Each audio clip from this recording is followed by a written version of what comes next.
We've all seen posters like this at one time or another, I'm sure. Kat wants to know, what do I do now? I want to know, what are you doing out there anyway, Kat? But we all get on our ropes, life, don't we? Theodore Roosevelt famously said, when you come to the end of your rope, tie a knot and hang on.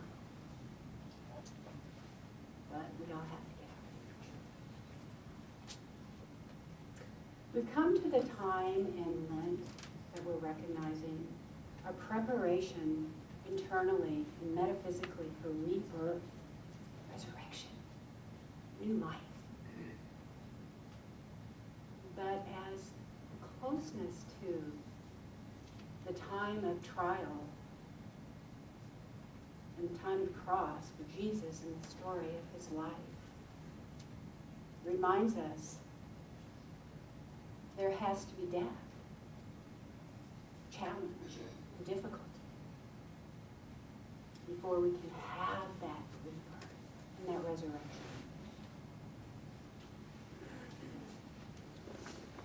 In the story of Jesus, the Gospels tell us that when it came close to the time for him to face the tribunals,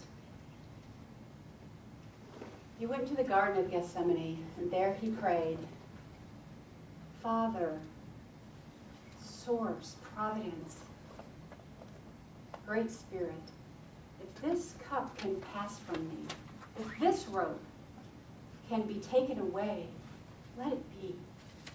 But if not, I know what I have to do.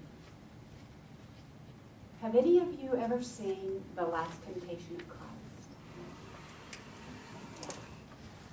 It's not very known because in 1988 when it came out, it was very controversial. And most of the video stores even pulled it from their shelves because they just got too much pressure from more fundamental conservative Christians because it did not match the story that we had created around who Christ was when he walked the earth. It shows Jesus as an ordinary man, facing the same kinds of difficulties and trials and challenges that we might expect in our lives. And maybe when he went into that desert for those 40 days, it's like a vision quest for us and realizing the challenges that we have before us and being strong enough to resist them. And the last temptation of Christ suggested that when it was time for him to go to that cross, to go to those trials, that he wanted something different. He would have loved to have grown old, had a family, wife. And this just didn't seem palatable. But for me, it makes it ever the more stronger, powerful, that he chose. Everything he did, he chose. And he faced it. Knowing that he was right, that he believed in what he was doing. And he was willing to face the consequences. The man on the left is Giordano Bruno. And he too, just carrying on his life, doing what he loves. He was a monk, serving God in the monastery, but he also loved science. So he would read the science books, hide them under the floorboards, until he got caught. So then he got kicked out. So he decided, well, I'll teach astronomy and physics instead. That's what I love. So he went from university to university and country to country until he got kicked out, one after another. You see, because he had this crazy belief that all the stars in the sky that we see at night are but suns like ours, with planets of their own that revolve around them. But at the time, that did not match the philosophy and the world belief of the church at that day. So when he returned to his home country of Italy, he found himself in prison. where he stayed for 7 years. They gave him 7 years to recant that he didn't do it, because he knew what he believed in. Galileo, on the other side, we're all familiar with him, he got himself in lots of trouble with the church too, because he also was a studier of astronomy and came to the conclusion that it is the Earth and the planets that rotate around the sun, and not the planets and the sun that rotate around the Earth. So he also was deemed a heretic, but he was a little bit more fortunate. He was allowed to spend the rest of his life on house arrest, whereas Bruno was burned at the stake.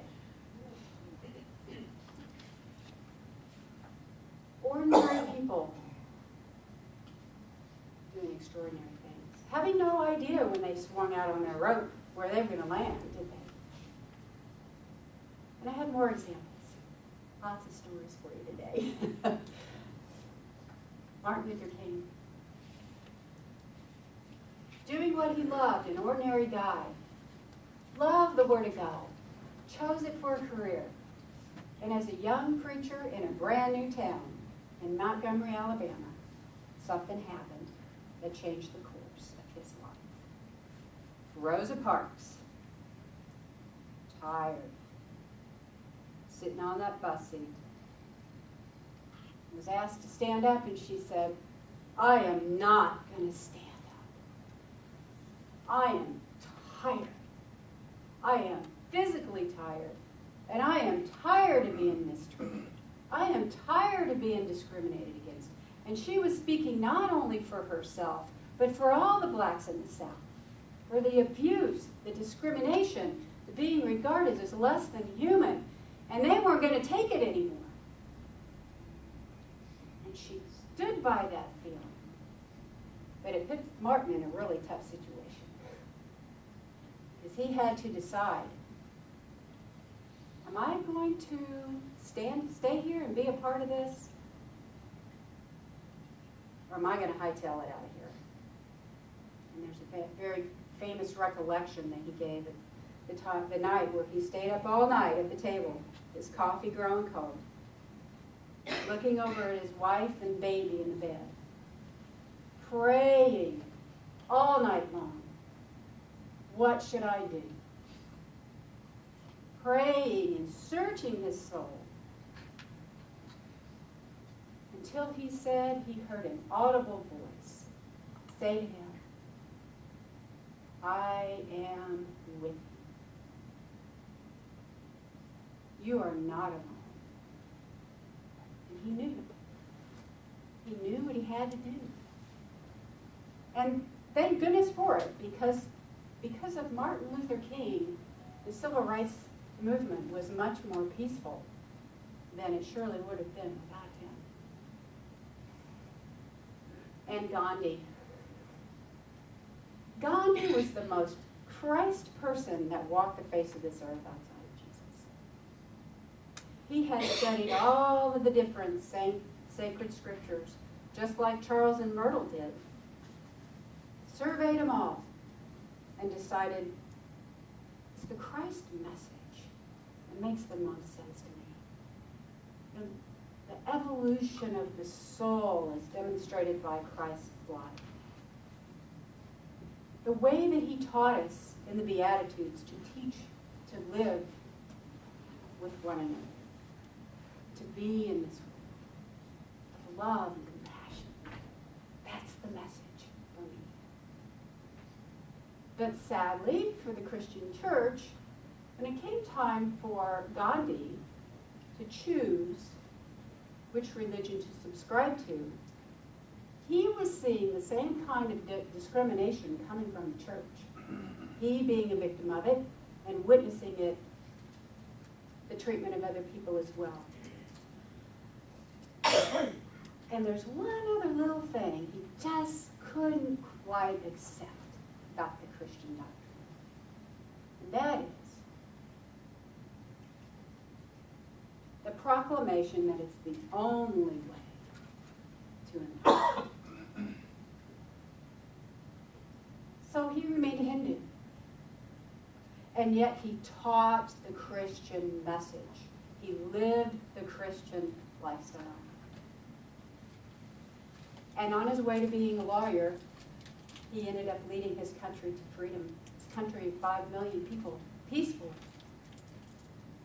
Do you know that he would ask the leaders of nations who were coming into disagreement with one another to get together and live in the same house?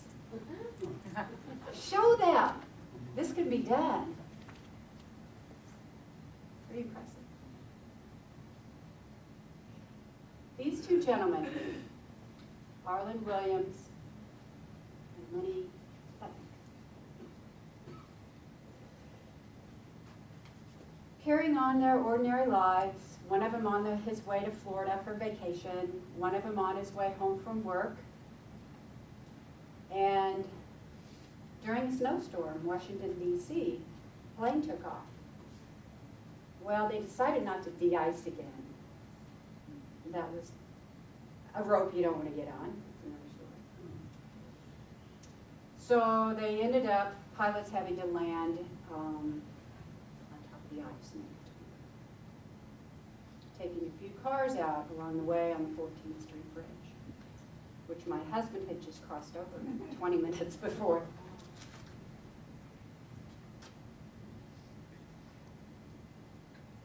Arlen ended up one of the 6 people who were able to hang on to the tailpiece. And the park rangers who were minding their own business, living their lives not too far away, got a phone call. Hey, you got a helicopter. We need you. Come on down here. So the helicopter came and dropped down the rope. They were able to bring up one man who was about 10 yards away from that tailpiece and bring him up to safety. And they dropped that rope again, and Arlen took a hold of it, and he said, "You go." Dropped it again. "You go." Something inside of him, something he had developed about himself that allowed him to do that. Lenny, well, he got stuck in that traffic, so he was among many who were standing around on the sidelines watching all this unfold.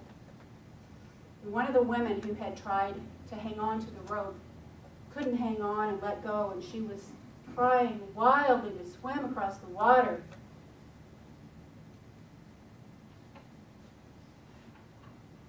And he watched.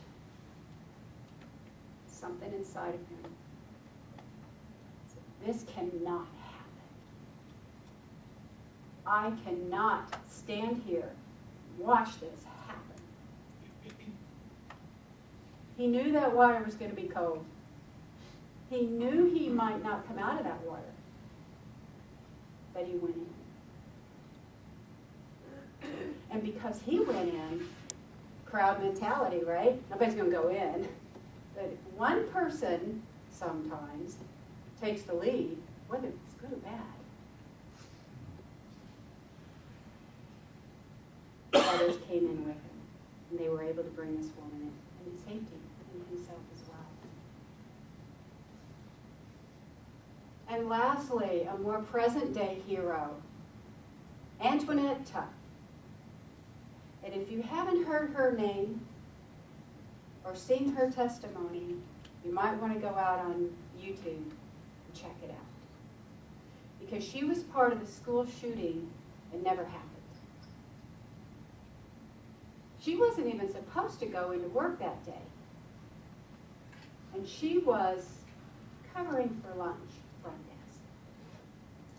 desk. When in came this young kid with an AK-47 shooting. And she had to choose. Am I going to run? Am I going to hide under the desk? Am I going to scream and cry? Here's what she did say.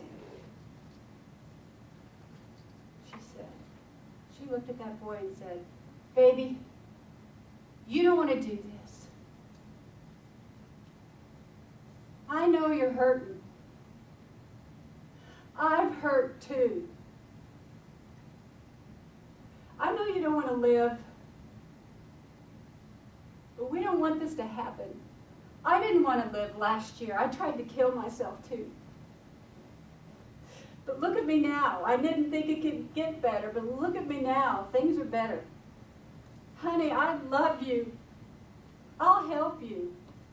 Don't do this thing.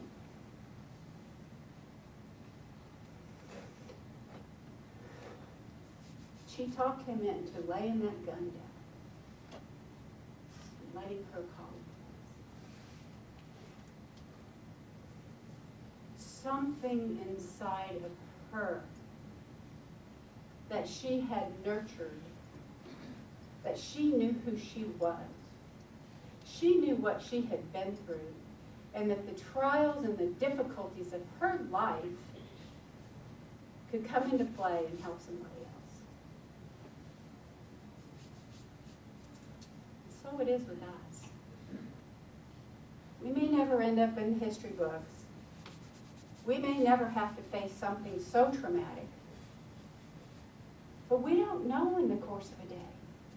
About a month ago, Dara and I were on our way to our retreat. And we came out of the restaurant and the traffic on 35W piled up. People on their way in their everyday lives.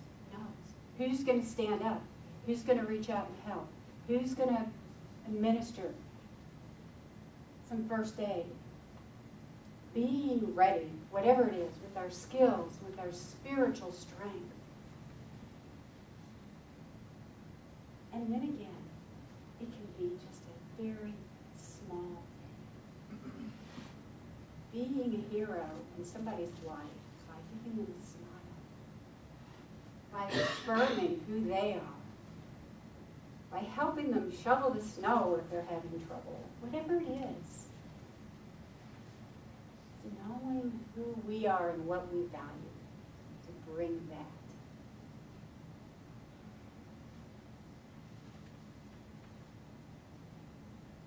I forget. Oh, the homework. Boy, that one quick. So Rev Cher's been giving us homework every week during this recognition of Lent season, and we're moving into the 5th week, so we have a couple more left before we celebrate.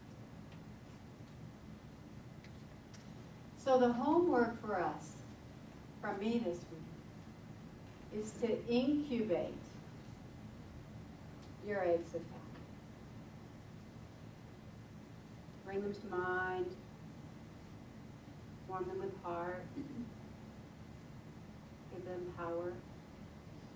You have that spiritual power we meditated on today. Perhaps color some Easter eggs and write on them your core values. What will you stand up for no matter what? And when they need to crack open, the light will shine. Enjoy the ride. I've prepared a video presentation for us to further inspire us, hopefully, along these lines. But before that, let's check back in with the cat. Oh! Give it up for the cat. Good kid.